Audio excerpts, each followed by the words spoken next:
अगर कोई हिंदू लड़की मुस्लिम होती है तो उसको हर मुमकिन कोशिश करके उसको मुसलमान होने से क्या किया जाए, बचाया जाए। और अगर कोई मुस्लिम लड़की हिंदू हो रही है या नहीं हो रही है तो हर मुमकिन कोशिश उस मुस्लिम लड़की को हिंदू बनाने की जाए।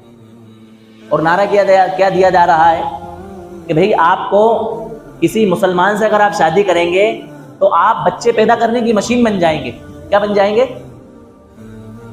तो आपके वहां बच्चे पैदा नहीं होंगे। और ये कहना है कि भैया अगर एक मुस्लिम लड़की हिंदू के शादी में आकर के और हिंदू के बंधन में बन करके अगर बच्चे को जन्म देती है तो वो एक हिंदू इंसान को क्या देगी, जन्म देगी।